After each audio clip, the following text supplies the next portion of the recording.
Qué susto, no me esperaba esto. Nada de esto, nada. Y bueno, es demasiado, es demasiado.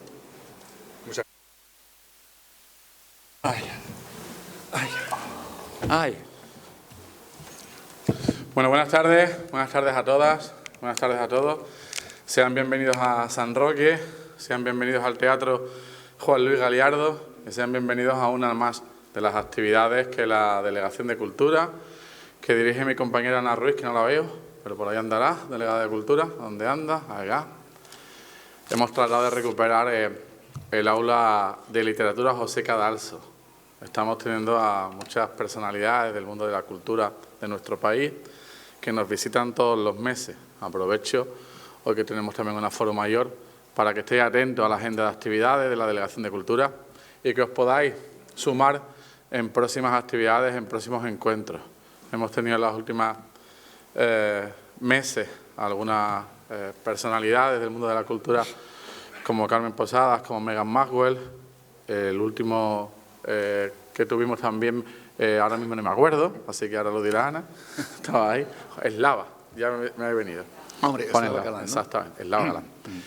Y quería el que mantuvieseis esa necesidad de seguir distribuyendo, difundiendo todas las actividades culturales de nuestra ciudad, porque seguimos siendo, sin ningún tipo de género de duda, la capital cultural del Campo de Gibraltar. Y estoy convencido que las vecinas y los vecinos de todos los municipios, de los 8 municipios, pues podrían estar acompañando en la tarde de hoy si todos fuésemos capaces de conseguir esa mayor difusión.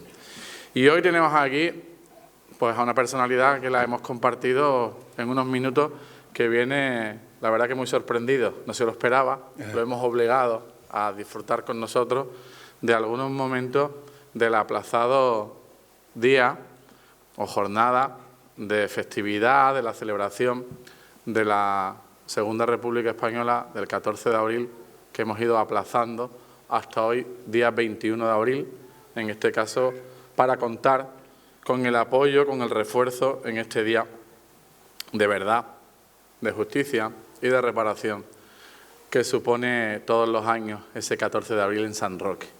Y lo hemos querido reforzar con la presencia de Ian Gibson y hemos querido complementar esa jornada del aula de la literatura con esa obligación, y digo obligación y no lo digo de otra forma, que tenemos todas las instituciones públicas, todas las administraciones públicas, de trabajar en pro de recordar, de difundir qué ocurrió en la guerra civil, en la posterior dictadura, y que ayudemos en la medida de lo posible a que todos conozcan esas atrocidades que ocurrieron en aquellos casi 40 años de dictadura y 3 años de guerra injusta, para que no vuelva a ocurrir.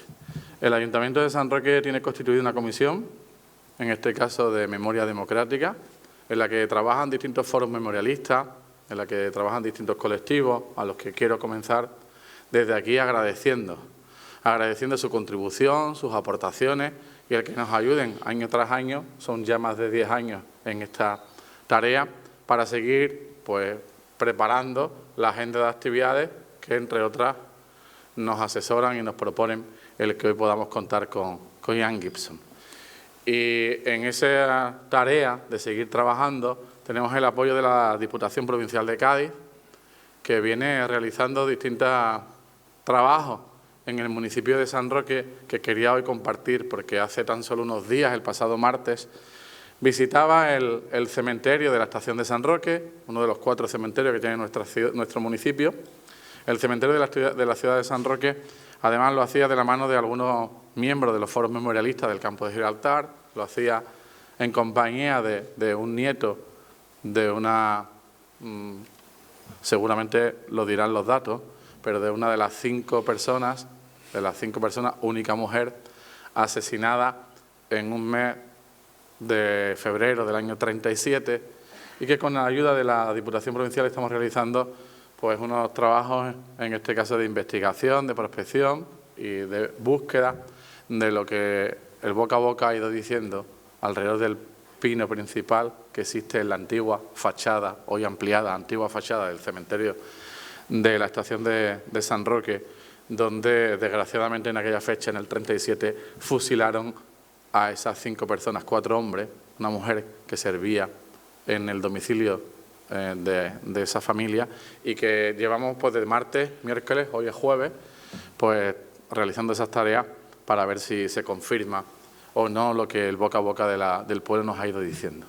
También se han realizado algunas indagaciones, en este caso con georradar, en el cementerio de San Roque, en el cementerio de San Miguel, y todavía no se han realizado las prospecciones un poco más serias, pero sí en esas primeras actividades de georradar se descubre o se palpa, según los investigadores, el que hay movimientos de tierra, pues más o menos, vamos a decir, recientes, que pueden corresponder con esos años de dictadura, lo cual puede pensarse que también haya, como también nos van contando el boca a boca del pueblo, las personas mayores, el que desgraciadamente también aquí en nuestra ciudad, en San Roque, pues también se utilizó la tapia del cementerio como esa zona de asesinato, de fusilamiento de jóvenes demócratas que defendían la Segunda República y no el alzamiento militar.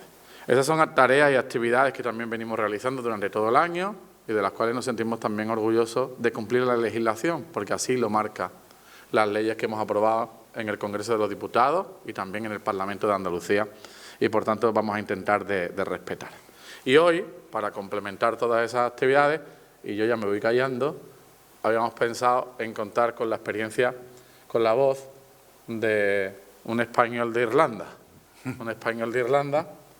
que ya me sorprende pues que tenga pues una edad de 83 años. Para los que no habéis estado con nosotros en la izada, me enteré hace 15 minutos que hoy es el día de su cumpleaños, 21 de abril, nació en el año 38 y por tanto cumple hoy 39, me parece que fue. 39, entonces según casi el final. pasaporte. Ya me ha engañado Antonia, es verdad, los cálculos salen mejor así. Cumple hoy entonces 83 años. Sí. Nacía en Dublín, en Irlanda, pero muy pronto se enamoró de García Lorca. Y enamorándose de García Lorca, se enamoró de Granada y de Granada se enamoró de España. Estudió en Irlanda en un colegio que no le pegaba mucho, era algo convencional, ¿verdad? Y desde entonces comenzó a tener algunos problemas de identidad y de problemas con su personalidad, porque eso de la lucha de algunas minorías, él tuvo que aprenderlo pronto porque la sufría, entre comillas, en ese colegio. Luego estudió en el College de Dublín y allí fue cuando comenzó su fascinación por la cultura española y sobre todo por la poesía. Y nos cuenta la biografía de Ian Gibson, que leyó por primera vez El romancero gitano y con él comenzó el enamoramiento de la figura de Federico García Lorca. En tan solo un año después de esa lectura, pues ya tenía una gran fluidez en el castellano, ahora incluso lo ha mejorado algo, desde que vive aquí. Bueno. Y en su primer viaje a España, que tardó un tiempo, fue en el año 57, pues terminó de enamorarse de nuestra cultura, de nuestra literatura, y ha sido profesor en la Universidad de Belfast, en la Universidad de Londres durante varios años, y así fue realizando pues muchos años más viajes a España, y estuvo recopilando toda la información que pudo sobre el que ha sido su gran tema en la vida, que no es otro que Federico García Lorca y su amada Granada. Desde entonces, desde esa primera visita en el 57, no ha dejado de estudiar, de divulgar la historia más reciente de España, su cultura, su literatura.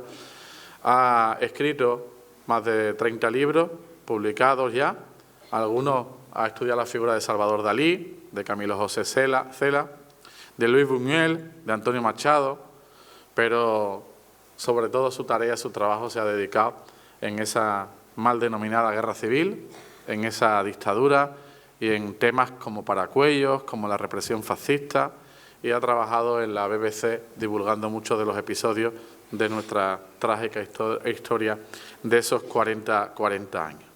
Ha estado vinculado también con la política española, o en este caso con la política municipal, y por tanto no es alguien que ha mirado desde la barrera. Ha integrado alguna que otra vez alguna lista electoral, lo siento, pero coincide con la mía, con la del PSOE, eso es, él lo decidió, en un municipio, en este caso granadino del Valle, no fue concejal, pero estuvo allí asesorando a ese gobierno durante mucho tiempo y quiso comprometerse formando parte de esa lista electoral. Y creo que su último libro publicado, que no sé si alguno lo habéis traído, que va hacia la República Federal Ibérica, porque él, además de vivir mucho tiempo en Granada, tiene ya desde finales de los 70, desde el año 78, vida en nuestro país, vida en España. Le he preguntado, porque no sé por qué, siempre la asocia a Granada, pensaba que seguía viviendo en Granada, pero me ha dicho que vive en Madrid, en el barrio de Lavapiés, ¿no? Sí, sí. Eso es lo que me ha dicho. Y ahora le dejo a él, después de darle las gracias por estar aquí en San Roque, por acompañarnos. Nos hablará de su gran pasión, a la que ha dedicado la mayor parte de su vida personal, de su vida profesional, que es Federico García Lorca, y también de ese reto que nos quiere poner a los 83 años. Él dice que no la va a ver en vida, yo creo que sí, porque no empujamos, que será el que recuperemos la Tercera República Española. Hoy se puede decir, ¿no? Sí, sí. Pues nada, como dice mi amigo Paco Galdeano, os dejo a todos. Muchas gracias por vuestra asistencia. Salud y República. Muchas gracias. Muchas gracias, alcalde.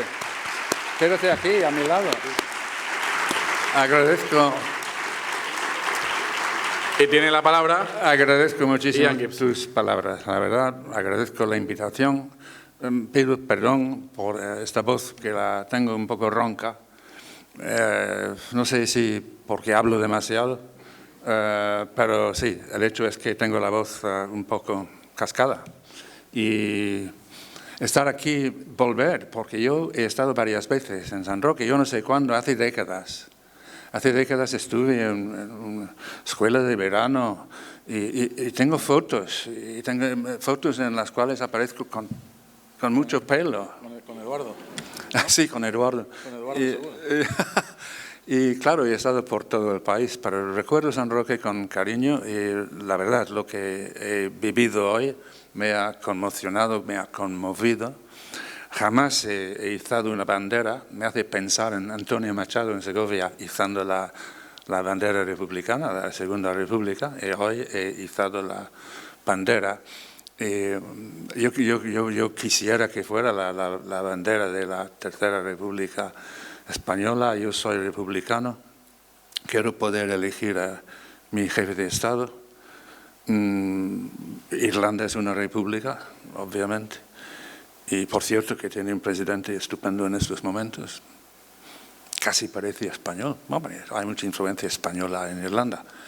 En fin, muchísimas gracias por la invitación. La verdad es que me ha conmovido y me está conmoviendo. Y no sé si vamos a ver, yo no sé si yo voy a ver la Tercera República, más bien me temo que no. Yo la querría ibérica. Yo la querría ibérica porque yo creo que Portugal hace falta. La península ibérica me parece a mí, Juan Carlos, absolutamente fascinante. La península ibérica. Y cuando yo estuve en Lisboa hace algunos años viendo el Teatro Romano, entré en una pequeña librería y allí me esperaba, yo no sé si me esperaba, pero yo vi un libro y me llamó la atención su título. El autor sabía, Pessoa, algo sabía de Fernando Pessoa, pero que hubiera escrito sobre la madre Iberia, vi la portada de su opúsculo y me quedé atónito, porque no sabía. Y claro que compré el librito y lo leí de un tirón. Y este concepto de la madre Iberia me parece muy hermoso, porque tú ves la península ibérica, la ves entre Europa y África, en medio, esta península fascinante, ¿no? Con Cádiz, que dicen que es la ciudad más antigua de Europa, que tiene 4.000 años, y ves el norte, el este, el oeste, ves todo esto y piensas, ¿por qué no organizan esto y hacer de esta península, un sitio absolutamente único en el mundo, floreciente, culto, dialogante, los idiomas? En fin, me duele que no tengamos eso. pero supongo que podríamos empezar con la Tercera República Federal Española, ¿no? Y luego después... Esto no puede ser una conferencia formal y tú me tienes que llamar la atención, porque a veces se me va el santo al cielo con la emoción y todo eso.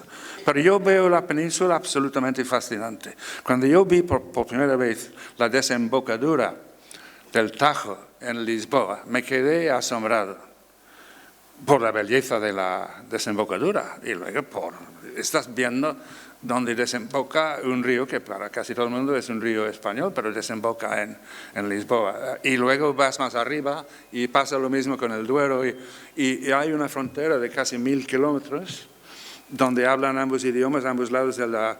Y creo que hay una gran ignorancia de Portugal en este país. Realmente vivimos de espaldas a Portugal. No hay un tren desde Madrid a Lisboa de día, hay que ir por la noche. Y Renfe lo dice como una cosa maravillosa, que subes al tren, no ves nada y amaneces en Lisboa. Si yo voy en tren a Lisboa, quiero ir viendo todo. Y quiero ir al bar. Además, a mí me encanta el Alvia, vine hoy. El ave es una bestia, ¿no? Tremenda, no hace falta el ave, pero con tal de que me pongan un Alvia de Madrid a Lisboa, voy contentísimo. ¿No? Un poco más despacio, pero va a 240 kilómetros por hora. Es bastante, ¿no? ¿Cómo ha llegado hoy a San Roque? ¿En el AVE? No, el AVE no. He venido en el Alvia a Jerez y me encanta porque va a una velocidad razonable y es un poco más antiguo. Eso me gusta también, ¿no? Ya que me han invitado, pues yo hablo, ¿eh? Que pero se cumplen 30 años del AVE de Madrid a Sevilla, ¿eh? 30 años de entonces. Es una maravilla. Eso sí me acuerdo, 2022 y fue en el 92. Sí, sí. Así que, en fin, mira, esto de la península ibérica es mi idea, es mi obsesión, la gran península federal ibérica, porque Iberia además es un nombre que me encanta. Iberia, no me refiero a los vuelos aéreos, me refiero al territorio, es el nombre que pusieron los griegos. El Iber, a lo mejor tiene que ver con el Ebro, o había otro río Iber por Huelva, no lo sé, no sé si Río Tinto, no lo sé, pero Iberia me parece un nombre fabuloso, con sus idiomas.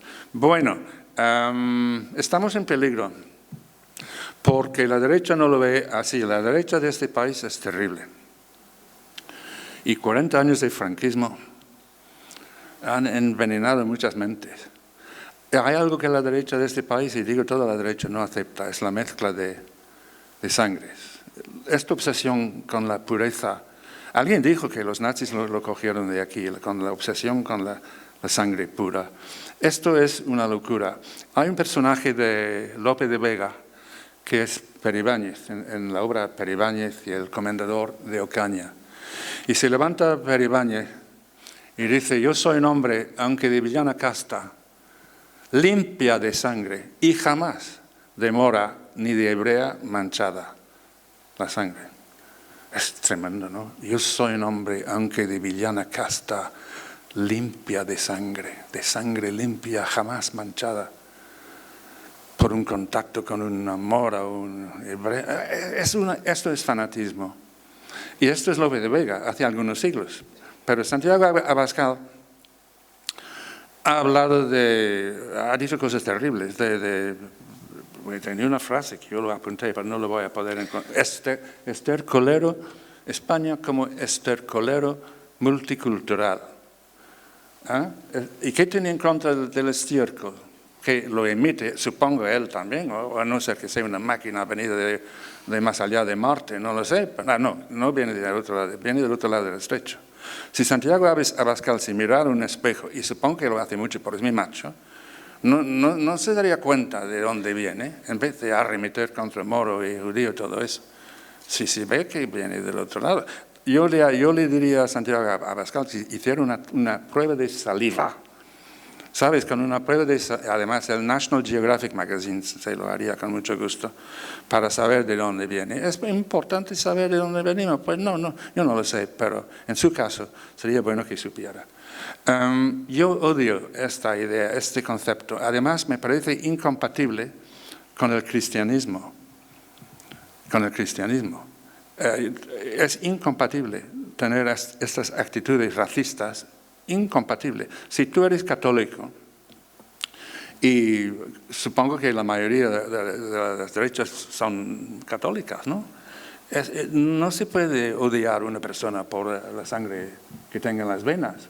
Es una locura, es puro fanatismo y no es compatible con el cristianismo. Cuando Pablo Casado dijo lo que dijo de la fosa del abuelo, que está hasta aquí, creo que levantó la mano, bueno, queda grabado. Y estoy hasta aquí de la fosa del abuelo. Decir esto no es compatible con el cristianismo, no es compatible con ser católico, sencillamente. Él lo negaría, pero yo creo que tengo derecho a decir que esto me parece incompatible con el cristianismo. ¿Qué tiene que ver todo esto con Lorca? Pues tiene muchísimo que ver con Federico García Lorca. Quisiera recordaros que Lorca, que nació el año 1898, aunque él decía 1900 porque no le gustaba el año 98 por el tema de Ganivet, el suicidio y luego el desastre de la guerra.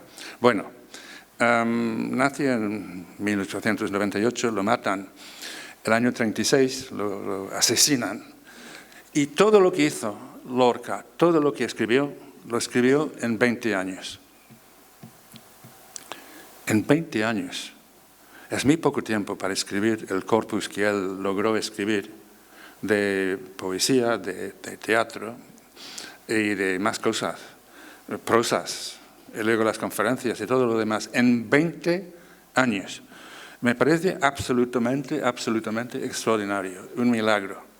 Y uno se pregunta, ¿pero quién fue este hombre capaz de escribir lo que escribió en solo 20 años? Además, era un hombre de muchos dones y pasaba mucho tiempo con los amigos. Y eso no impidió que escribiera todo lo que escribió en 20 años. Empezó el año 16, que es el año que murió Rubén Darío, su maestro en poesía, y muere exactamente 20 años después. Es un misterio. Y Lorca para mí es un pozo sin fondo que jamás conoceremos. Jamás sabremos exactamente quién fue Federico García Lorca, porque no es posible nacer con los dones que él tenía, que no eran talentos, eran dones. El don de la música, por ejemplo, el don del teatro, el don de la poesía, el don del dibujo. Sus dibujos son extraordinarios, sobre todo los de Nueva York. Es que tiene un don, no es un talento cualquiera, es un don. Todo esto en una sola persona y mucho más, y un don de gente. La facilidad para hacer felices a la gente a su alrededor cuando él sufría. Porque aquí, claro, hablar de Lorca gay fue tabú a lo largo de décadas y décadas y décadas, incluso con su propia familia. Yo quería mencionar su propia familia porque, sobre todo, sin culpar a nadie, pero quería mencionarle. Claro, eso de tener un gay en la familia, yo sé mucho de esto, porque mi hermano mayor, que murió, era o fue gay, murió en una clínica, fue horrible. En Irlanda, ser gay en los años 50 era terrible para las familias, y yo algo sé del sufrimiento. Ha cambiado, Irlanda ha avanzado mucho. Ahora, en Granada, en la familia Lorca, aquella burguesía de granadina, eran anti-gay de una manera. Además, a mí me han dicho que en Granada había un odio especial, una fobia especial con los gays. Y claro, cuando Lorca descubre que no es como los otros chicos y que él es diferente y no sabe lo que le pasa, es un sufrimiento terrible para él y un sufrimiento terrible para su familia. Hasta el punto de que este libro que tengo delante, que he traído, que es un libro escrito por el hermano de Federico García Lorca, Francisco, que tuve la suerte de conocerle, 4 años más joven que Federico, catedrático de literatura en Estados Unidos, excelente crítico literario, con el problema de ser hermano del poeta más famoso del mundo de habla española, y publica un libro que se llama Federico y su mundo, que se publica el año 80, 1980, sí, donde no se menciona, donde no se utiliza la palabra homosexual, donde no se menciona la homosexualidad de Federico. Y el libro se llama Federico y su mundo. Pues en el mundo de Federico que se construye, en este libro que tiene facetas muy positivas, biográficas, no se menciona el tema de la homosexualidad de Lorca. Y sin tener en cuenta la homosexualidad de Lorca, como es obvio, no se puede entender plenamente ni su vida, por supuesto, pero tampoco su obra. Hoy lo sabemos, pero era un tabú atroz, hasta que en su propia familia, y yo no sé cómo. Bueno, ese libro salió póstumamente. Alguien me podría decir, si Francisco no hubiera muerto cuando murió, a lo mejor habría añadido un capítulo sobre la homosexualidad de su hermano. No me lo creo. Y luego, el que hizo la edición, Mario Hernández, un gran lorquista, podría haber aludido a este asunto, ¿no? Porque además Francisco había muerto, pero tampoco en el prólogo de quien hace la edición, Mario Hernández, tampoco se menciona. Esto os hablo de manera familiar, porque somos amigos, ¿no? Os da la idea de la dificultad que constituía para mí investigar a Lorca, pero el problema que constituía Lorca para su propia familia. Hay otro libro, que no he traído, de una señora que se llamaba Eulalia Dolores de la Higuera, una mujer muy simpática, yo la conocí.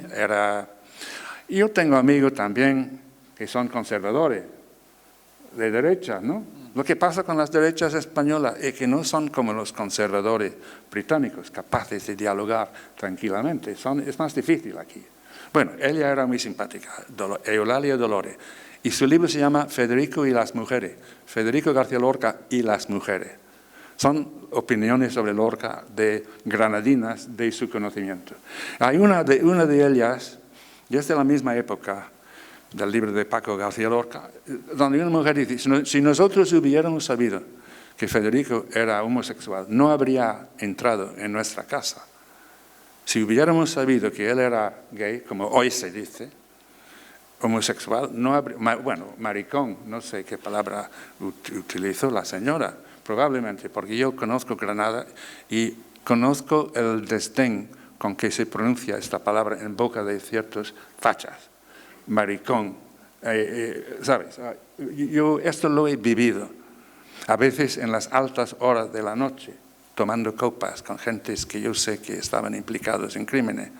En fin, si sabemos que Lorca, Federico, es gay, homosexual, no entra en mi casa. Granada era así entonces. Y era terrible. Bueno, quería decir, yo sé que estoy cambiando un poco, pero tú estás aquí para llamarme ahora, porque eres el jefe. Lorca, 20 años, toda su creación en 20 años. ¿Cómo se explica? Una de las claves es claro que él nace no en Granada capital, sino en un pueblo de la Vega de Granada, el pueblo que es Fuentebaqueros. Pasa sus primeros 11 años inmerso en los ritmos, en la poesía, en la música de la Vega de Granada. De allí arranca su obra. Pero él dijo, ahora sí, voy a citar algo que él dijo. Dijo, yo soy un poeta telúrico. Telúrico, un hombre agarrado a la tierra, que toda creación la saca de su manantial. Creo que es textual. Yo soy un poeta telúrico. Es una aseveración importante. Un hombre agarrado a la tierra, que toda creación la saca de su manantial. Manantial. Además, nace al lado de una fuente, que es Fuentebaquero, y lo matan al lado de otra fuente, que es la fuente grande de Alfacar, llamada por los árabes Aina Damar, que significa fuente de las lágrimas en árabe. Lorca tiene mucho misterio, ¿no? Pero él dice, yo soy un poeta telúrico. ¿Por qué dice telúrico? Porque Tellus es la madre tierra, es la diosa romana de la tierra, Tellus. Y telúrico es una palabra que a mí me gusta mucho, pero se ve que también le gustaba a Lorca. Yo soy poeta telúrico. Y esto sí que es verdad, ¿no? Porque si pensamos en Bodas de Sangre, en Yerma, estas obras vienen de la Vega de Granada. Y el lenguaje que allí hablan los personajes viene de la tierra. Y si Lorca no nace donde nace, no tenemos estas obras y no tenemos García Lorca. De modo que hay que tener en cuenta siempre aquellos 11 años en la Vega de Granada. Hijo rico del terrateniente más rico, es un mandón, un rico mandón de mi pueblo, claro. Es muy consciente de que es el hijo del hombre más rico de Fuentevaquero, que es hecho rico con la remolacha de azúcar.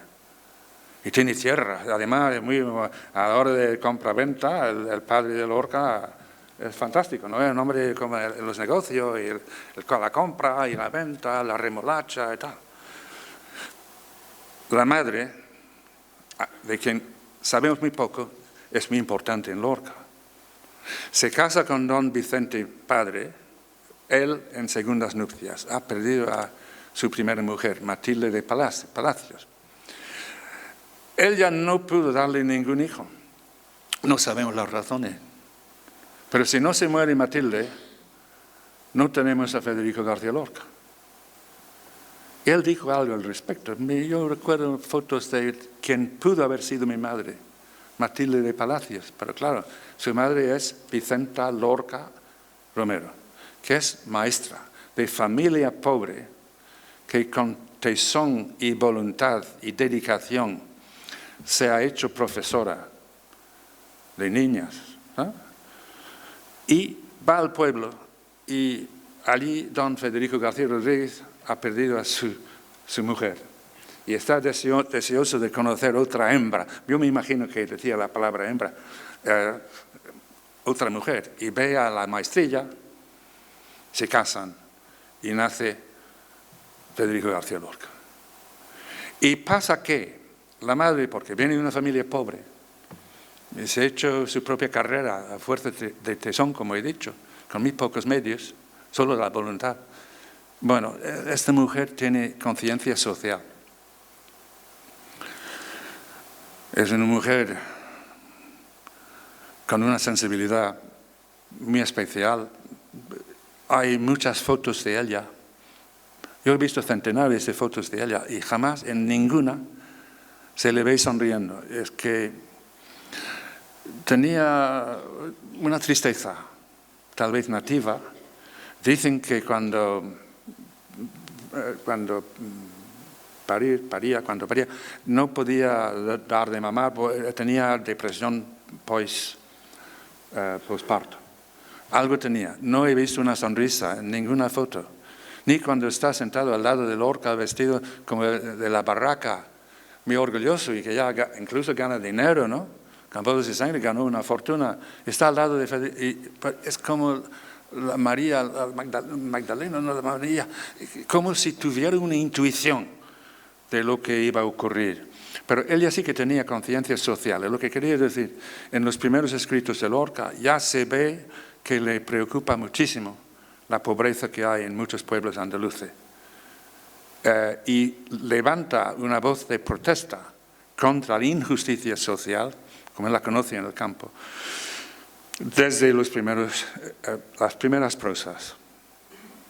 Y esto es importantísimo porque en todo Lorca él está con los que sufren. Cuando tiene 11 años se trasladan a Granada y allí se da cuenta de muchas cosas de Granada. Entre ellos se da cuenta de lo que pasó allí en 1492 con la llamada toma, que por cierto cantaba con mucha ironía mi lamentado amigo Carlos Cano. Vamos a la toma de Granada. La toma de Granada para gente como Santiago Abascal y Pablo Casado. Claro, esto es sagrado, eso no lo puedes tocar. La toma de Granada por los reyes católicos, con los reyes católicos enterrados en la Capilla Real de Granada, La Capilla Real de Granada es hermosísima. Además tiene una colección de cuadros única en el mundo. Pero es donde yacen los reyes católicos.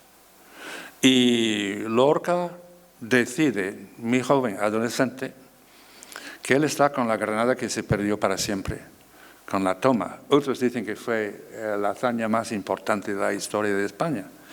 Pero ¿qué significa la toma de Granada para Federico? Pues significa la ruina. Y luego citaré algo si encuentro el papel, pero sé lo que dice. Pero el año 31, cuando volvió desde Nueva York, y no sabemos todo lo que nos gustaría saber sobre su estancia en Nueva York, su relación en Harlem con negros y con escritores y poetas. Cuando vuelve a España, ha reflexionado mucho sobre Granada, como es lógico. Ha pensado mucho en su familia y en Granada misma. Y dice a un periodista, yo creo que el ser de Granada me inclina a la comprensión simpática de los perseguidos, del gitano, del judío, del gitano, del negro, pensando en los esclavos negros, del gitano, del negro, del judío, del morisco que todos llevamos dentro. Esto ya es el año 31 y le quedan ya pocos años. Es decir, hay en él una identificación con la Granada que se perdió para siempre desde su óptica en 1492. ¿Y en qué obra se expresa especialmente esta añoranza y esta tristeza? Yo diría, bueno, creo que tengo razón, en Doña Rosita la soltera, que para mi gusto personal es la obra cumbre, porque Granada realmente, la Granada que se perdió para siempre, es la protagonista subyacente de la obra de Lorca. Granada no se menciona en cada poema, ni mucho menos. En el público su obra surrealista apenas no figura, pero debajo, como en el caso de mi paisano Joyce, está la ciudad de Granada como Lorca la entiende, como Dublín en el caso de Joyce. La Granada que se perdió para siempre en 1492. Poco antes de su asesinato, esto sí que lo tengo que leer, le preguntó un periodista sobre las llaves de Boabdil, la devolución de las llaves de Boabdil, el año 36, un mes antes de la guerra. Un periodista llamado Luis Pagaría le preguntó por este tema. Es decir, lo que cité primero fue el año 31, su inclinación, esto de entender a los perseguidos. No pudo añadir la palabra homosexual, obviamente, pero sí, gitano, negro, judío, morisco. Pero en el año 36 le pregunta el periodista Luis Pagaría, que es un gran caricaturista también, muy famoso, muy conocido, y la respuesta de Lorca en momentos muy delicados fue una respuesta escrita. Y le pregunta, ¿qué te parece lo que pasó en 1492? Y Lorca dijo, fue un momento malísimo, aunque digan lo contrario en las escuelas. Se perdieron una civilización admirable, una poesía, una astronomía, una arquitectura y una delicadeza únicas en el mundo. Y estas son palabras escritas, porque contestó por escrito, por si acaso. No quería meter la pata en aquel momento. Son sus palabras. Se perdieron una civilización admirable, una poesía, una astronomía, una arquitectura y una delicadeza únicas para dar paso a una ciudad pobre, acobardada, a una tierra del Chavico, donde se agita actualmente la peor burguesía de España, donde se agita actualmente la peor burguesía de España. La entrevista a mí me consta porque se publicó en El Sol. El Sol era más o menos como El País hoy, con diferencia, pero era entonces El Sol era el diario intelectual, culto, más leído del país. No solo se leía en Madrid. Y a mí, uno de los Rosales, de los hermanos Rosales, Miguel, me dijo que aquella entrevista se comentó mucho la misma peor burguesía de España. Se dio cuenta de lo que había dicho el maricón de mierda Federico García Lorca de ella en El Sol. Y otros testigos tuve que me dijeron lo mismo. Es decir, que prácticamente Lorca firmó su propia sentencia de muerte diciendo lo que dijo. Hacía falta mucha valentía para decirlo. Y él lo dijo, lo tenía escrito, para que pesara cada palabra. Había recibido amenazas. Las revistas satíricas de derechas, de ultraderecha, le llamaban Federico García Loca. ¿Sabes? Como si fuera una errata de imprenta. Federico García Loca. Un desdén tremendo hacia Lorca. Luego La Barraca recibió su grupo teatral universitario, recibió muchos ataques, incluso de Falange Español. Luego dicen que fue amigo personal de José Antonio Primo de Rivera. Esto sí es fake news, desde luego. ¿Se conocían? Bueno, se conocían un poco. José Antonio Primo de Rivera era algo poeta, era andaluz y admiraba la poesía de Lorca. ¿Quién no iba a admirar el romancero gitano? Amigos en absoluto. Mercedes Olona ha dicho que cuando empezó la guerra Lorca iba hacia ellos, hacia el fascismo. Mentira. No es apolítico, tampoco es del Partido Socialista, pese a que su amigo y mentor es Fernando de Noria. Hombre, no pertenece a un partido, pero está con el Partido de los Pobres. Él dice, yo soy del Partido de los Pobres. Y con su obra quiero revolucionar la sociedad, para que la gente vea lo que no quiere ver. Y es también su obra. Pero esta declaración sobre las llaves de Boabdil, las llaves de Granada, yo creo que realmente, prácticamente, le fueron su propia sentencia de muerte, porque esto se leyó muchísimo en la ciudad. Lorca es un poeta, un ser humano comprometido con la lucha social, sufre con el sufrimiento de los demás, está en toda la obra. Si pensamos en sus personajes, suelen ser mujeres porque era muy difícil, aunque el público, su obra en la línea surrealista trata el tema homosexual, pero era muy difícil. La mujer de Lorca simboliza a todos los que quieren amor y no lo consiguen, y si lo consiguen lo pierden. Apenas hay excepción a la regla.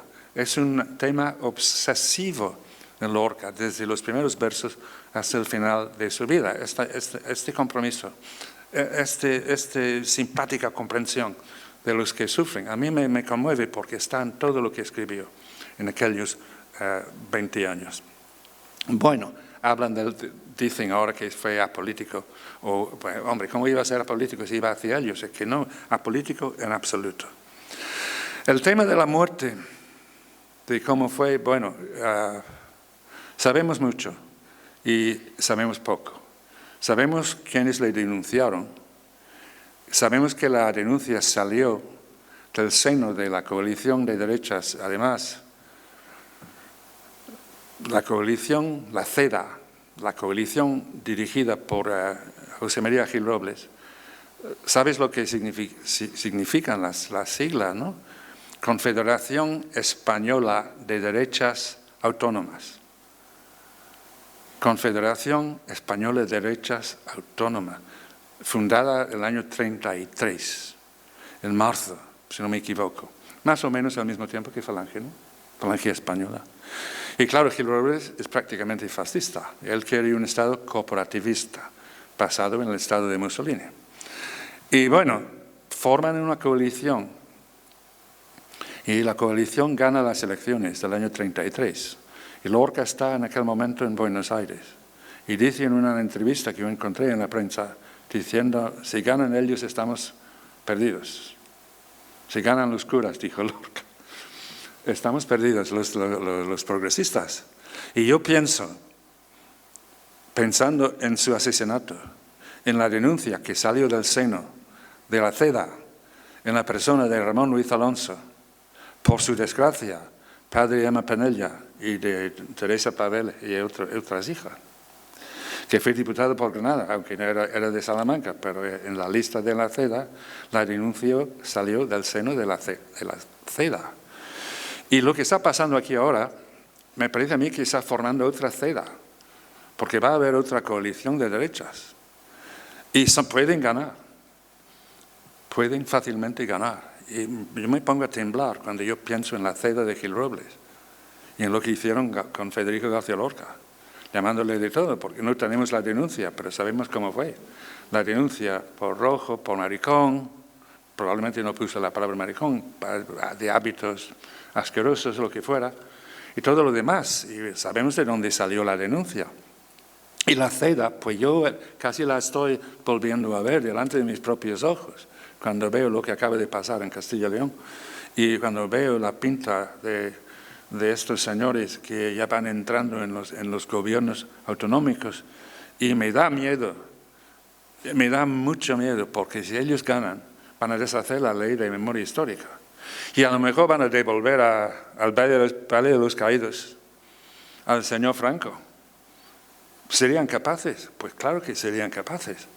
De modo que hay que reaccionar a tiempo y la izquierda se tiene que unir, porque si no podría pasar lo peor y sería perder todo lo que se ha ganado. Y realmente es terrible pensar en las posibles consecuencias. Para mí, para resumir un poco todo eso, porque yo espero poder tener un diálogo con vosotros, por favor, me gustaría mucho compartir muchas cosas que no he dicho. Es terrorífico el momento, es terrorífico el momento. Las cosas que han dicho desde el PP de la República, el odio y el desprecio que segregan estas comisuras, hablando de Pedro Sánchez, la envidia, me imagino, porque la envidia nunca se admite, pero yo me imagino que también Pedro Sánchez suscita mucha envidia. Yo creo que se ha comportado de una manera extraordinaria a lo largo de la pandemia, que ha hecho un gran esfuerzo. Y nada, aquí la derecha no apoya nada, no aprecia nada de lo que haga el poder, los otros, nunca hay una palabra de agradecimiento. Esto no es normal. Y el PP realmente está ofendiendo a sus propios aliados en Europa. Además, algunos lo han dicho. No es normal una oposición así en momentos tan difíciles. Hombre, se podría decir de vez en cuando, pues esto sí que se ha hecho bien y vamos a llegar a un acuerdo sobre eso. No, no lo estoy viendo y va a ser peor con Vox dentro. De modo que la situación es grave. Lorca, los restos no los tenemos. Es el desaparecido probablemente más llorado del mundo. Y es una vergüenza que no tengamos, que no sepamos por lo menos dónde están los restos mortales de Federico García Lorca. Su familia, como no nos ayudó nada con el tema gay para comprender mejor al escritor, tampoco nos ha ayudado nada con la búsqueda de los restos. La línea ha sido, no queremos ver nada de eso, sabemos que está allí más o menos, pero nunca han dicho que yo sepa claramente que no buscaron ellos o que nunca han dicho claramente ante notario, que ellos no tienen los restos. Nunca han dicho nada, no han ayudado nada. Nadie entiende eso. Hay 1000 teorías en Granada acerca de la última morada de los despojos de Federico García Lorca. Pero yo creo que es la obligación del Estado de buscar no solo a Lorca, sino a todos los desaparecidos del franquismo. Me parece obligación moral. Yo sé que está haciendo lo que se puede, pero habría que hacer muchísimo más, porque no es normal que un país tenga 115.000, yo no sé cuántos son todavía, 1.000 fusilados en cunetas, tirados como perros. Y el desprecio que eso supone, y decir que no hay que buscarlos porque eso es reabrir heridas. Señores, no se han cerrado las heridas. Y yo les diría, si ustedes tuviesen un abuelo fusilado todavía en una cuneta. No lo buscarían, claro que lo buscaríais, porque es lo cristiano y es lo humano y es lo normal.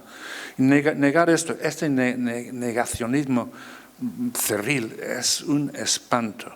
El país tiene que buscar a sus muertos, todos. Ellos tuvieron 40 años para desenterrar a los suyos y lo hicieron, y bien. Pero los 40 años para ellos. Y los otros ni aproximarse a las fosas comunes, ni saber dónde estaban. Esto me parece de lo más cruel del mundo. Y luego con Franco en su cama, rodeado de clérigos y gente confeso. Claro, ¿qué pasó con Mussolini? Bueno, ¿qué pasó con Hitler? Bueno, Stalin también murió en su cama, pero ser católico y no ayudar a los demás a encontrar a sus desaparecidos me parece realmente obsceno. Es un fanatismo loco, alocado, que no sirve para nada, solo para mantener el odio. Y a mí me duele, como me duele la muerte de este genio a quien yo he podido dedicar tantos años, me duele en el alma. De modo que, ¿qué decir? ¿Qué más puedo yo añadir?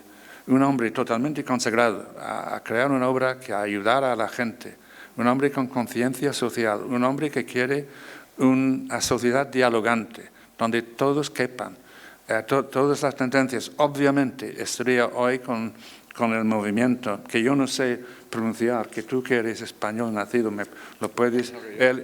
yo me confundo en fin, con todos esos movimientos de liberación sexual, Lorca estaría allí al frente. Exacto. Sí, estaría allí ayudando, apoyando, como hizo toda su vida. Es un hombre que yo le amo. ¿Qué le voy a hacer?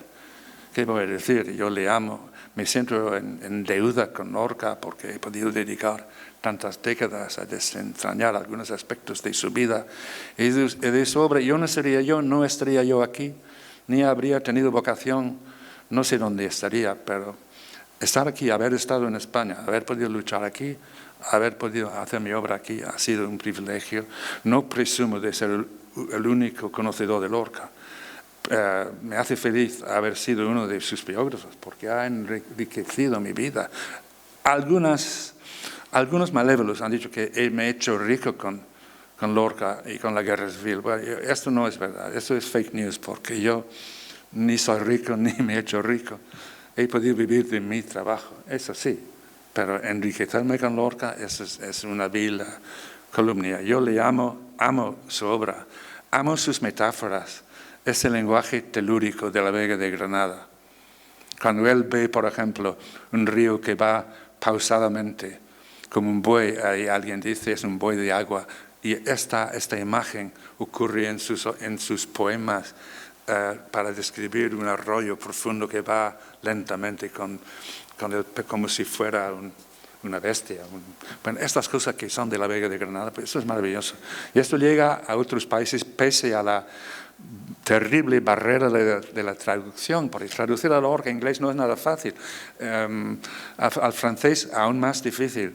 Dicen que al ruso se puede, pero es difícil. Pero estas metáforas telúricas que vienen de la madre tierra, pues conmueven, incluso traducidas, porque la gente capta. De modo que estamos hablando de un ser humano maravilloso, irrepetible, viva moneda que nunca se volverá a repetir, como su Antonio del Camborio. Y para mí ha sido todo un privilegio poder dedicar tantos años a estudiarlo. Realmente siento gratitud, mucha gratitud. Muchísimas gracias.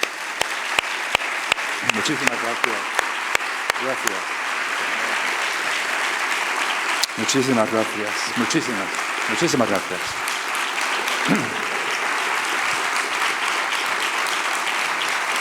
Muchísimas gracias por vuestra generosidad. Vuestra generosidad.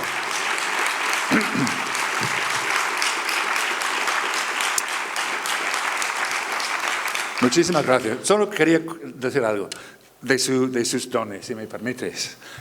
Él escribía, claro, él estaba un poco amarrado por sus padres. Eso sí, les escribía cada día desde Nueva York, porque si no lo hacía se enfadaban y tal. Y un día le escribió a su madre y le dijo: mamá, yo no sé cómo hablaba, la voz.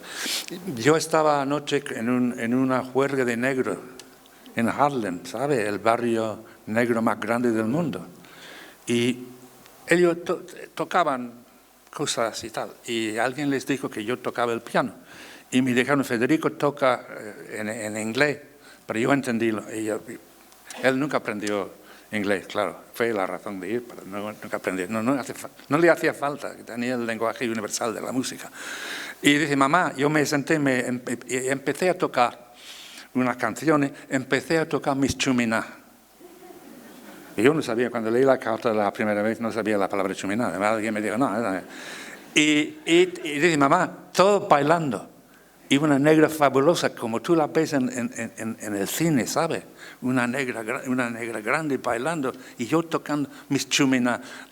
Lo digo porque las Chuminá de él, para mí, he tenido el privilegio de hablar con Vicente Alexandre, con Damas Alonso, con Rafael Alberti, con muchísima gente, con Pepe Bergamín. Y yo sé que las Chuminá de Lorca no eran Chuminá, eran geniales, eran genialidades. Tener ese don de poder tocar el piano en cualquier lugar del mundo y transmitir esta magia, pues mamá, mis Chuminá. Perdón, quería añadir eso.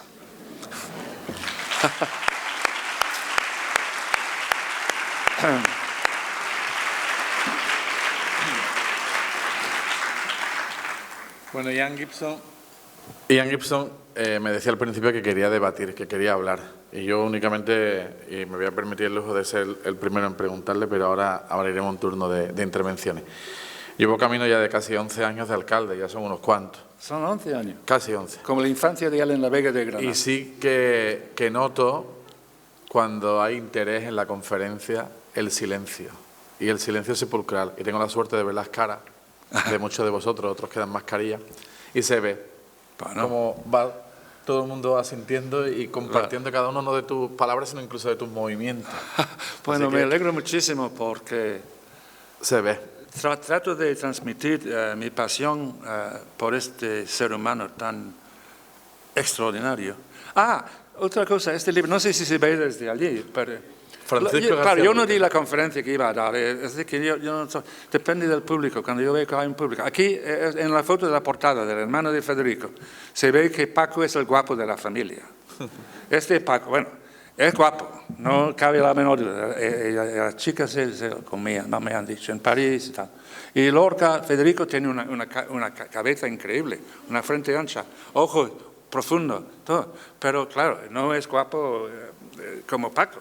Y hay un problema en Lorca, está siempre con las feas, ¿sabes? Porque hay textos explícitos en los escritos juveniles que apenas se conocen. Es una pena porque son 1000 páginas impresas de obras de teatro, de poemas y de prosa. Y está siempre con las mujeres que buscan y no encuentran. Y claro, si son feas y la gente se ríe de ellas, Lorca se compadece y se identifica. Yo creo que él tenía un problema con Paco, con su hermano, que era el guapo y todo eso, y él tenía los pies planos, no podía correr bien.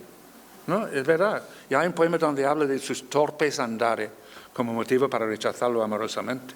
De modo que es un hombre que entiende el sufrimiento de los que no son guapos ni atractivos para el otro sexo y todo eso, o el mismo, vamos. Está con ellos.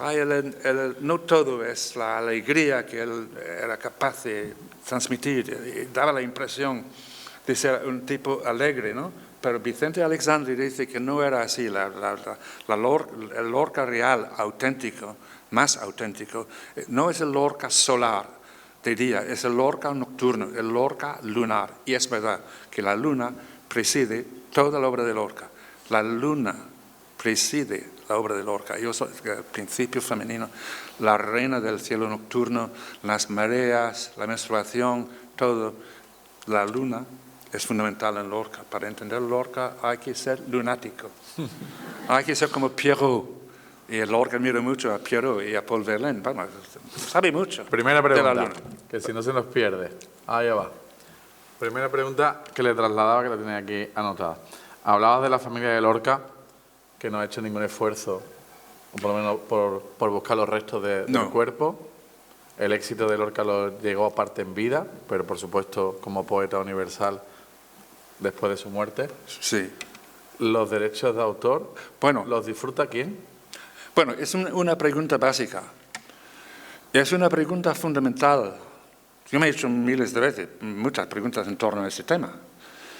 ¿Cuándo se publican, pregunta retórica, cuándo se publican las obras completas de Lorca en la España de Franco? Contestación, el año 54. O 53. 54. Con permiso específico del caudillo de este país. La familia llega a un acuerdo con Franco en los años 50 para que Aguilar, la editorial Aguilar, pueda sacar las obras completas, que no son completas todavía, en un tomo lujoso, encubierto, piel. Seguro que conocéis la edición, probablemente en su edición número 20. Vamos.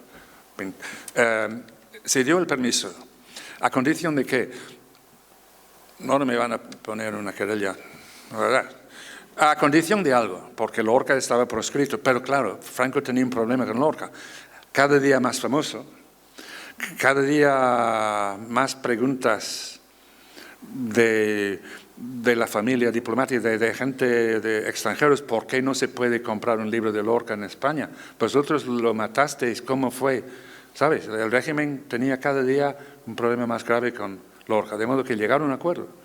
Y el acuerdo fue que hacer una edición de lujo, que costaba una fortuna, con Aguilar.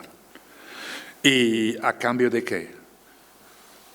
Yo no tengo la prueba documental, no hay a lo mejor, pero silencio, me imagino, de no criticar el régimen públicamente, que nunca hicieron. Y claro, hubo 20 ediciones, 200.000 ejemplares, pero yo no sé cuántos ejemplares, no he visto, pero miles y miles y miles de ejemplares. Se hicieron muy rico con las obras completas, que cada 2 años se añadían más textos. 2 tomos, terminó con 3 tomos, las obras completas de García Lorca, de modo que yo creo que hubo una especie de acuerdo. Franco ofreció, porque todavía no estaba terminado el Valle de los Caídos, pero hubo un ofrecimiento de Franco para el traslado de los restos al Valle de los Caídos, según tengo entendido. La familia rechazó la oferta. Pero la familia nunca ha aclarado si ellos, por su cuenta, o quizás con el permiso del régimen, sacaron los restos de donde estaban en Alfacar. Yo creo que en Alfacar, en las afueras de Granada. ¿Eh? Bueno, no es Biznar, es el municipio colindante, que se llama Alfacar. La fuente grande que mencioné, Aina Damar, de los árabes, la fuente de las lágrimas, está en el municipio de Alfacar, no en Biznar. El famoso barranco, donde hay centenares de fusilados, eso sí lo sabemos, está en Biznar, lindando con Alfacar. Hay una carretera que junta los 2 pueblos, ¿no? Y nunca quisieron ayudar a nadie, ni a la Asociación para la Memoria Histórica, nada. No querían entrar, se negaron a ayudar, ¿no? ¿Por qué? La gente dice que porque ellos tenían los restos, se dice que están en Nerja, se dice que están en la huerta de San Vicente, se dice que están, incluso alguien dice que no, están en el sótano de la catedral en la cripta de la catedral de Granada, dice que están, porque un militar dijo a un amigo que le dijo a otro militar y tal, que sí, además con mucha convicción la gente dice, no, está en la cripta de la catedral de Granada. Yo digo, a lo mejor está en la luna, porque la luna es la mansión de los muertos. Ahí está el romance de la luna que aparece y se lleva un niño a su mansión allá arriba. La luna también tiene esta función, es la mansión. De modo, Lorca a lo mejor está en la luna. No, yo creo que está en Alfacar todavía, pero que no lo han buscado bien. Las búsquedas no fueron búsquedas bien diseñadas y bien llevadas a cabo. Yo sigo pensando que Lorca está muy cerca de donde a mí me dijo el enterrador que lo había enterrado, al lado del olivo, pero a lo mejor el hombre desde luego no mentía, pero equivocarse, es posible que hubiera una equivocación de olivo, pero no creo No creo. Yo creo que tienen que volver a Alfacar y buscar otra vez, y hacerlo bien esta vez, y buscar bien, porque no buscaron, a mi juicio, adecuadamente. Pero... Turno para alguna cuestión. Le he pedido a Ian que nos acompañe hasta las 9. Son, por tanto, 5 cuestiones. Eduardo, y vais pensando alguna pregunta. Eduardo López, ¿te importa alguna? A ver, en unos cursos de verano tuve la oportunidad de cenar con José Rosales. Entonces, en la cena tenía que salir forzosamente la conversación de la estancia de Lorca en su casa, Sí. y cómo fue sacado de allí, delatado por el pequeñique, según se cuenta, y ya no volvió más. ¿Tiene alguna información más tú, aparte de esto? Un momento, no capté bien la frase final, perdona. Estaba buscando mi pilote y lo he perdido. Sí, ¿Lo repito? Sí, si no te importa. A ver, estaba cenando con José Rosales en los Remos, en unos cursos de verano, y como era natural tenía que salir el tema de Lorca. Yo lo vi un poco incómodo cuando ya empecé a preguntar sobre este tema. Sí. Al poeta lo vi incómodo y me contestó prácticamente con lo que se sabe de lo que se puede leer. Entonces, la pregunta era si tiene alguna información adicional a lo que normalmente se puede leer, que fue que lo delataron, que del falangista se lo llevó. Ya. ¿Hay algo más sobre eso? Bueno, esa pregunta requiere una conferencia. yo no entiendo perfectamente la pregunta. Una conferencia entera. Es muy difícil para mí saber. Eran 5 hermanos, no se apuntó nada en su momento. La memoria tergiversa, la gente miente. ¿Qué pasó? ¿Cómo fue exactamente? Sí sabemos, como seguro, la fecha de la detención, que es el 16 de agosto, sabemos que quienes fueron eran Ramón Luis Alonso, lo que mencioné antes, y varios correligionarios de la CEDA. Sabemos que fueron desde el gobierno civil y que llevaron a Lorca al gobierno civil. Eso sí que es seguro. No sabemos cuánto tiempo estuvo en el gobierno civil. A ciencia cierta, yo creo que estuvo 2 días, otros lo niegan. Claro, no hay un documento que lo atestigue, pero yo creo que lo encerraron en el gobierno civil el 16, creo que estuvo todo el día 17, y creo que al día siguiente, bueno, en la madrugada del 18, creo que lo mataron, pero no hay documento, no hay nada.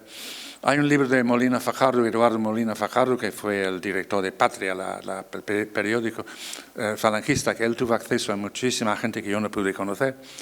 Otro libro póstumo, lleno de datos imposibles de comprobar, de testimonios, ¿no? De mucha gente. Pero claro, hubo un interés inmediato en borrar, en mentir, en tergiversar, y en negar, en impedir. Ni el franquismo en los años 50 pudo investigar, porque en Granada nadie, porque era muy fácil para la gente en Granada, la policía, de decir que no sabían o no había documentos. De modo que todo se borró, se ocultó. Pero no tener el apoyo de la familia, eso sí que me parece muy grave. A mí me gustaría que ellos declarasen ante un notario que nunca han tenido los restos, que nunca intervinieron en la fosa, que nunca... Porque se ha dicho, claro, que el padre con el dinero que tenía, y sí que hicieron aportaciones, pero una aportación gigantesca en el momento para sacar a Lorca entonces, pero yo no creo. Esto no se puede hacer sin que la gente se entere, y mucho menos en los años 50, cuando la gente ya investigaba sobre este tema. Sacar a Lorca de allí en los años 50 sin que en Alfacar se entere la gente es imposible. Y yo nunca oí nada, ni mi antecesor, Agustín Penón, que estuvo 10 años antes que yo, porque yo llegué al año 66 y él al año 55, nunca nadie dijo nada de eso. De modo que la única solución es hacer una otra búsqueda bien hecha en Alfacar, en todo el parque. Bueno, al lado del libro han buscado, pero no buscaron bien, dejaron trozos sin buscar y sin investigar, y habría que empezar otra vez. Claro, el georradar mejora cada vez la técnica, ¿no? Pero habría que hacerlo el Estado, por supuesto. Pero tener al poeta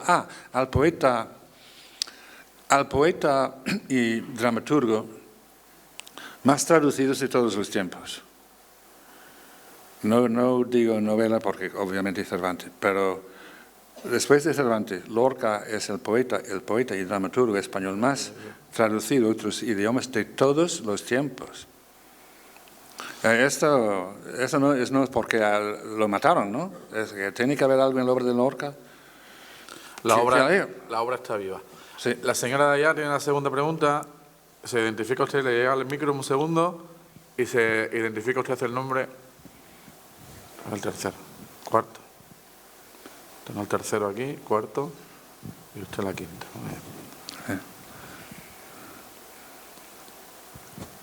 Buenas noches, me llamo Mercedes. Hola, Mercedes. Y quiero hacer una referencia porque hace varios años que llegó a mis manos un libro escrito por uno de los hermanos Rosales, creo que era el más pequeño, donde él escribe la historia de Lorca, que fue denunciado, y él se refugió en la casa de los Rosales. Sí. Y entonces dos hermanos y la madre de los Rosales fueron los que denunciaron que estaba allí en su casa. Y entonces fueron, de ahí es donde se lo llevaron, y de ahí se lo llevaron ya a una comisaría, y de ahí de la comisaría desapareció, vamos. Ya. Y me gustaría que me explicara si ese libro es, tal como cuenta el menor de los Rosales, es la verdadera historia de lo que pasó los últimos momentos de García Lorca. Sí. Entiendo perfectamente tu inquietud al respecto. Y la mía fue tremenda hasta el punto que yo le dije al autor, Gerardo Rosales, que es el hijo del juez, del hermano menor de Luis Rosales, de los 5 hermanos, era el más joven. Perdón. ¿Cómo es posible que teniendo acceso tú a José Rosales, a tu padre, empiece a hacer una novela donde no sabemos si fue así o no, y hacer un libro de historia hablando con tu gente en la familia? Porque él lo llama El silencio de los Rosales. Es el título del libro, Mercedes, ¿no? Sí, El silencio de los Rosales. Claro, que no son iguales los hermanos. Uno es más fanático que otro. Este que era albino se llamaba Antonio. Se llamaba Antonio Rosales. Ella dice que era Luis. Dice ella que era Luis.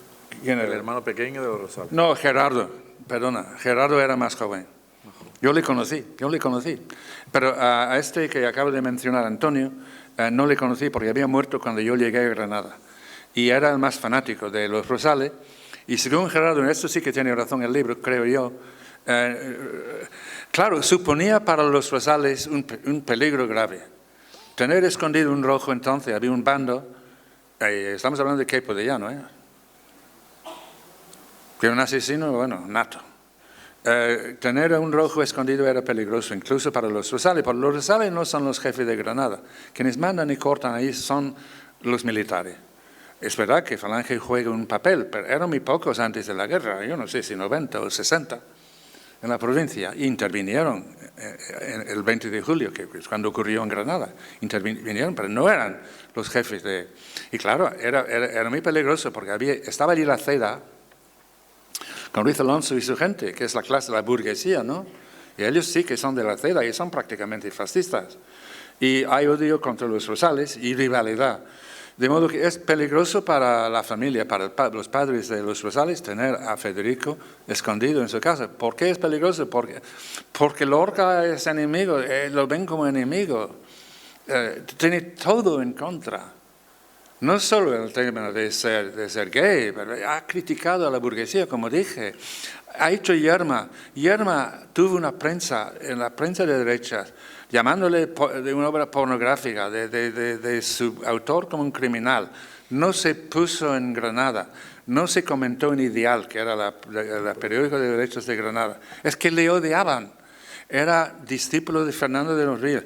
Decían que tenía en la Huerta de San Vicente una emisora con la cual estaba en contacto con los rojos. Estas cosas se creen cuando hay pánico y terror, porque ellos crearon un clima de terror intencionadamente. De modo que ese libro, yo le dije al autor, por Dios, siendo tu hijo de Gerardo, y luego Pepenique, tu tío, José y Miguel, ¿por qué no hiciste grabaciones con textos fidedignos en vez de hacer una novela donde no sabemos si dijeron eso o no lo dijeron porque no tenemos la prueba? Y se enfureció conmigo, otro que me cortó para siempre la palabra, que hay otros casos. Sí, no quería saber nada de mí a partir de aquel momento, pero yo creo que se perdió una oportunidad de oro para, como miembro de la familia, hablar. Claro. Tengo aquí una tercera cuestión. ¿Se identifica, por favor? Hola, buenas. Muy buenas. Mire, señor Gibson, lo primero agradecerle muchísimo el trabajo que ha hecho a lo largo de todos estos años. Muchas gracias. No solo por ser granadino, sino yo creo que esto es a nivel universal. Y quería preguntarle sobre su valoración, ya que nos ha estado hablando antes del libro de su hermano, Sí. de Francisco García Lorca y demás. ¿Qué opinaría o qué comentarios nos haría sobre la obra cinematográfica de Juan Antonio Bardem, La de muerte de un poeta? Si nos puede hablar un poquillo también de la relación de Federico con Manuel de Falla y si cree que se merece un homenaje que llegue a las nuevas generaciones a nivel cinematográfico o algo por el estilo. Muchas gracias. Sí, bueno, es muy interesante. Yo tuve implicación en la serie de Bardem. Realmente empezó conmigo, porque yo había publicado mi primer libro en París el año 71, que aquí se prohibió, con aquella famosa editorial del exilio rey ibérico, y bueno, se publicó en el año 71, hace 51 años. Me aterro cuando yo lo pienso. Y yo vine aquí ya con el proyecto de la biografía y con un contrato con un editor británico para hacer la biografía, habiendo hecho libros sobre la muerte. Y fui a ver a Juan Antonio Bardem, con una especie de proyecto de hacer algo para proponerle por qué no hacía una serie de televisión. Y él creía que yo fui a verle con el dinero ya, que había encontrado dinero para hacer el proyecto, ¿sabe? Y claro, yo no tenía un duro, nada, no tenía dinero, nada, absoluto. Mi esperanza era que él consiguiera financiación para hacer una serie con él, pero finalmente se consiguió. Y con Televisión Española, pues sí. Él hizo el guión, yo estuve allí como asesor, solo como asesor. Pero Bardem era muy Bardem, muy como director, quiero decir. Y yo no estuve en todo el rodaje. No vi todo lo que, hasta no ver la serie.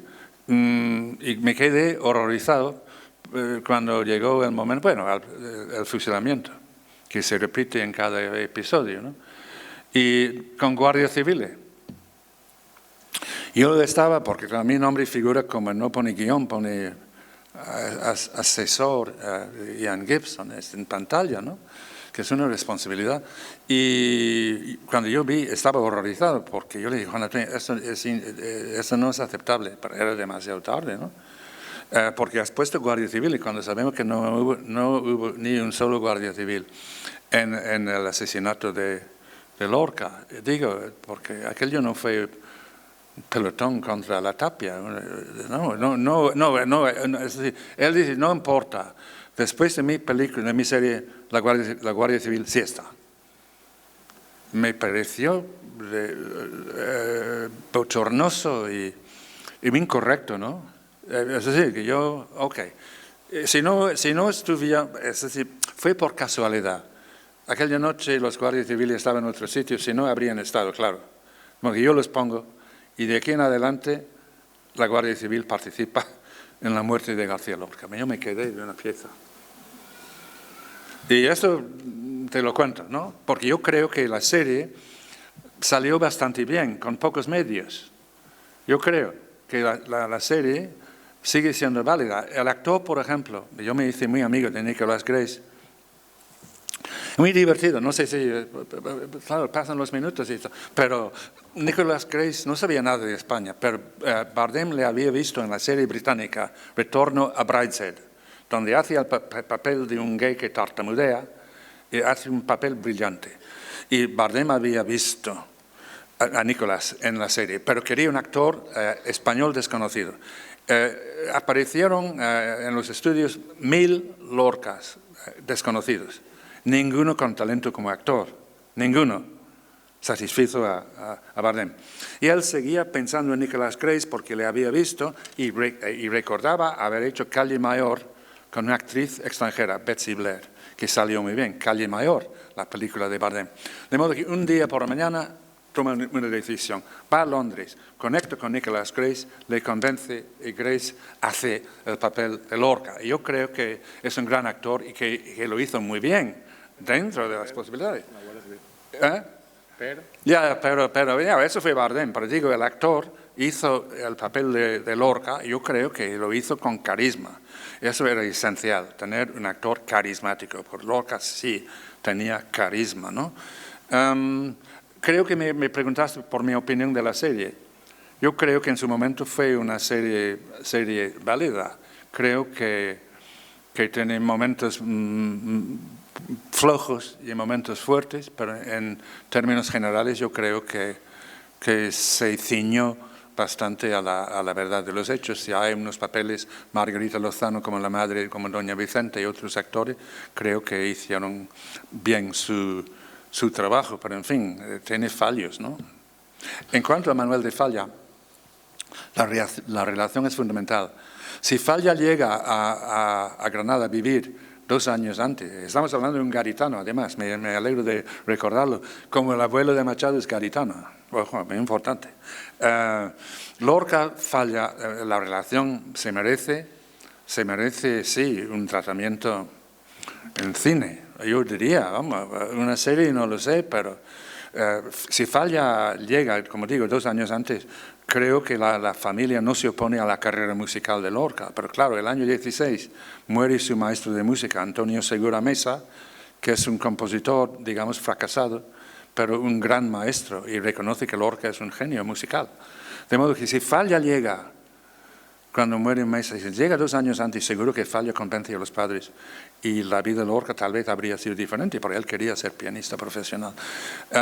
Pero los dos personajes son fascinantes, desde luego. Fascinante la relación. Sin Falla no hay concurso de cantejondo. Y si no hay concurso de cantejondo, Lorca no empieza a investigar sobre cantejondo, que él además tiene dentro, porque en Fuente Vaquero siempre hubo iba a decir colonia, no es la palabra obviamente, había barrio gitano. Y él, como Buñuel, oye los tambores de Calanda desde la cuna, los tambores de Semana Santa. Yo creo que Lorca nace escuchando, oyendo, el cante está en el ambiente de Fuente Vaquero. De modo que cuando llega Falla y surge la idea del concurso, Lorca empieza a investigar sobre lo que ya hasta cierto punto tiene dentro y va descubriendo, y de allí viene el poema del cantejondo, allí también viene el romancero gitano, de modo que la llegada de Falla, y van saliendo juntos en busca de cantaores, transcribiendo canciones populares, no solo de flamenco, y la relación es muy importante. Incluso iban a hacer una ópera juntos, que no pudo ser, y Falla se ofendió un poco con la Oda al Santísimo Sacramento, le ofendió un poco porque es muy católico, no le parecía ortodoxo el poema, y hubo alguna fricción, pero tampoco sabemos toda la verdad porque falta documentación, faltan testimonios, pero se querían mucho. Falla quería muchísimo a Federico, casi como si fuera un hijo. Cuarta cuestión, desde Chile.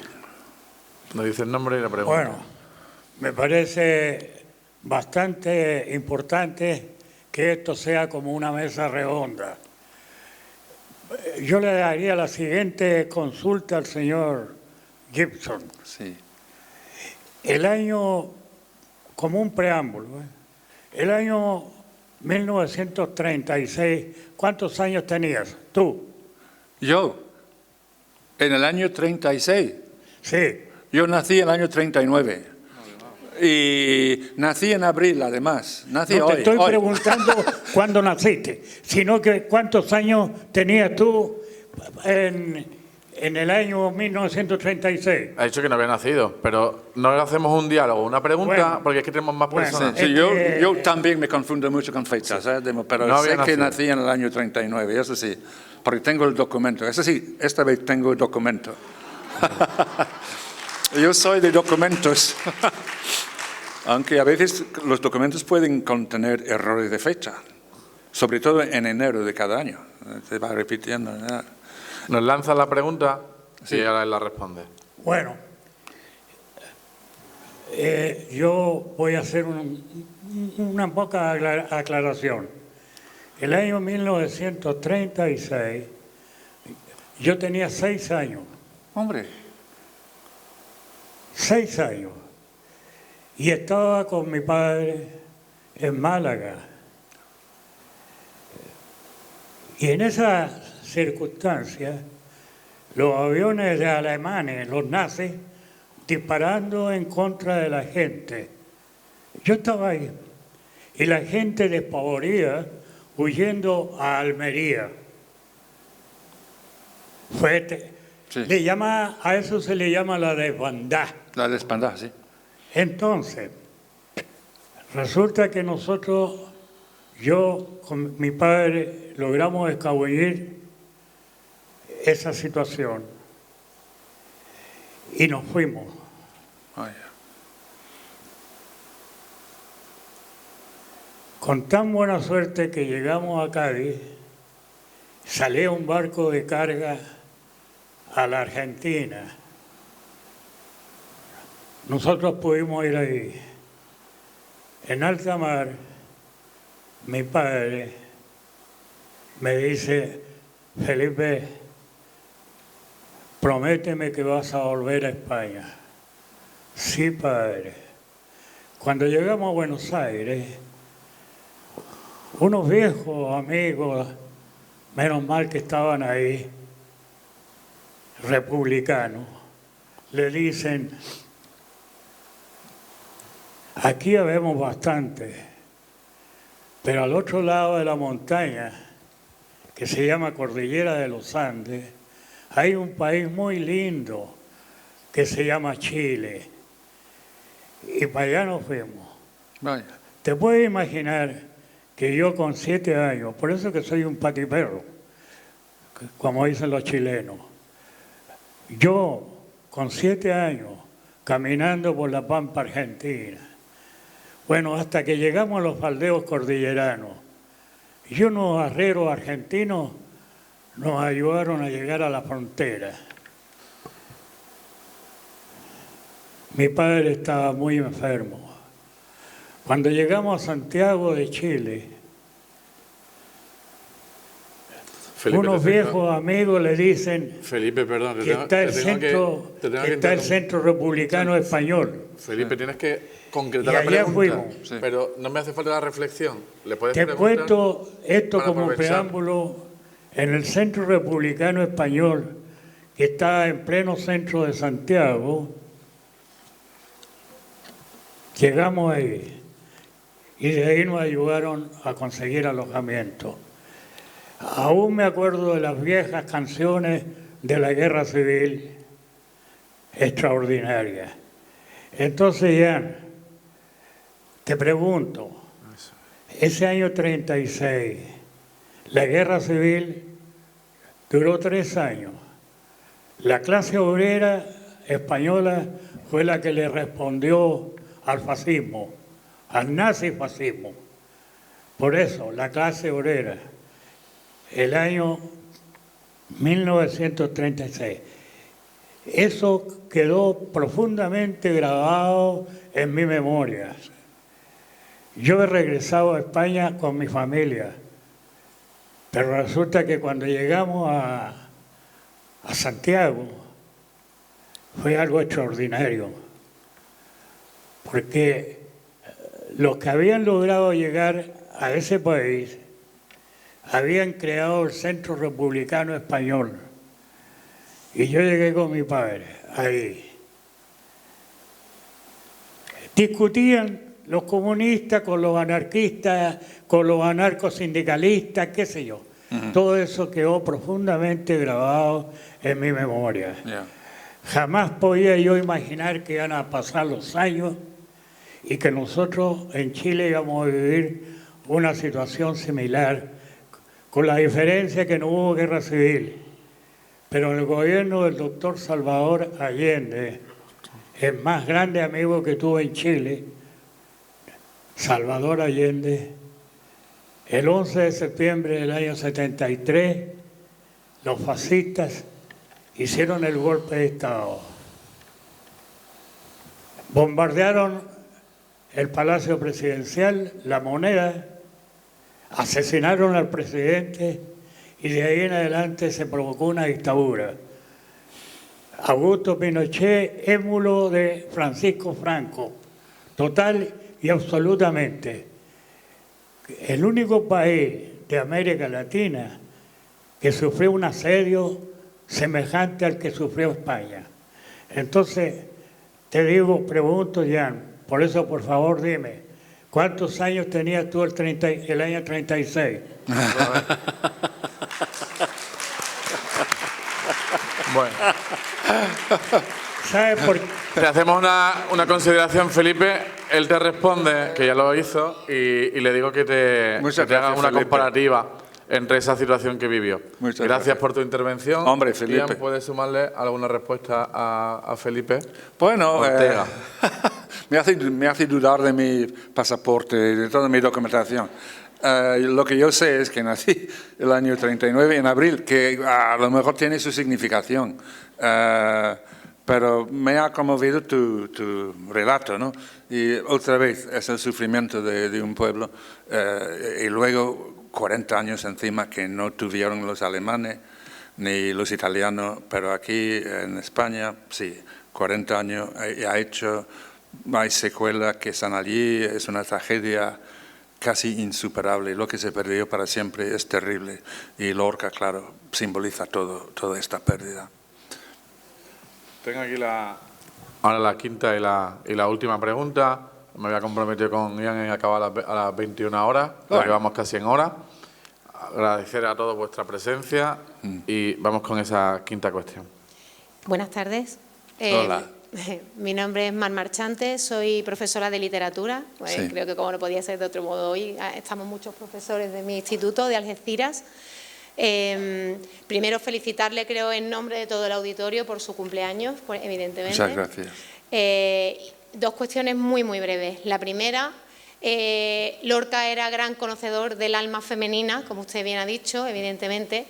Me planteo desde que fue la pandemia qué hubiera escrito Lorca sobre esas mujeres que han vivido el drama de la violencia de género desde dentro de esas camas nicho, siendo maltratadas, siendo denostadas, siendo víctimas de sus parejas dentro de las casas, sin poder salir, sin poder hablar, sin poder contárselo a nadie.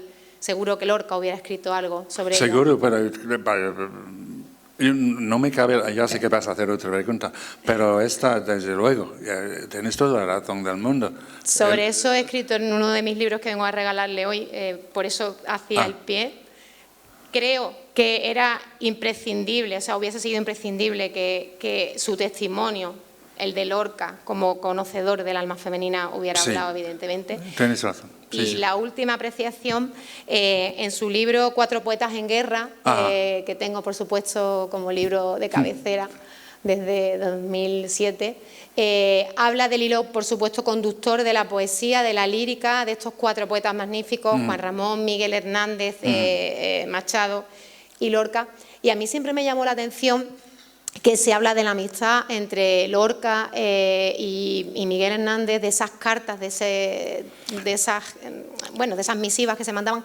¿Por qué no ayudó más Lorca a Miguel Hernández teniendo todos esos contactos y todo ese dinero? Sí. Siempre me llamó la atención cómo un ser tan extraordinario y tan magnífico como persona, que siempre se ha destacado esa faceta personal, ¿por qué no ayuda a alguien tan pobre con tantísimo potencial? Me llama la atención. Bueno, muchas gracias. se dice, sí, muy interesante. Muy interesante tu pregunta, y claro, es una pregunta que se ha hecho mucho. Yo recuerdo que en una comida, en una feria del libro de San Jordi, me parece, con Saramago, a quien mencioné antes, me preguntó lo mismo. Y lo raro es que no hay constancia en las cartas de Miguel Hernández. No he visto resentimiento. Yo creo que él entendió, cuando él conoce a Lorca es famoso, increíblemente famoso. Eso sin la ayuda de la tele ni nada. Y cuando él conoce a Miguel está abajo, claro, no está todavía en Madrid, y Lorca está solicitado por todo el mundo quiere algo de Lorca. Y él da la impresión a todo el mundo al principio que él es su amigo. Todos piensan que él va a ser su amigo para toda la vida. Y luego resulta que no es así, porque está rodeado está saliendo. Es decir, en el sentido actual, poco a poco, porque está ganando dinero, tiene el proyecto de construir una casa. De alguna manera se quiere liberar de su familia, les quiere, pero su padre es ya mayor y él tiene los años que tiene, que tiene 37 años, y se quiere liberar y está rodeado. No puede salir a la calle sin que 20 personas ¿qué palabra? Es como Julio Iglesias, es que él es conocidísimo. Y no solo aquí, sino en Buenos Aires también. El éxito en Buenos Aires fue incomparable. Jamás había habido un éxito como el de Lorca con Bodas de Sangre en Buenos Aires. De modo que cuando llega Miguel, Lorca está en medio de unos amores difíciles, está con la barraca y está con su obra, no sé, y le promete a lo mejor. Sí, le dice, cuando vengas a Madrid yo haré todo por... Yo no sé si hubo una fricción. La verdad es que allí no estoy seguro del todo. Agustín Sánchez Vidal sabrá, y Ferris, no sé qué dice Ferris, porque confieso que no he leído su biografía de Miguel Hernández. Incompatibilidad o Lorca simplemente no pudo en aquellos momentos por razones que desconocemos, no lo sé. Pero lo que sí sé es que Miguel siempre habló con Federico con fervor, incluso en la cárcel. Y que yo sepa, nunca dijo me falló, no me ayudó, yo no he visto esto. El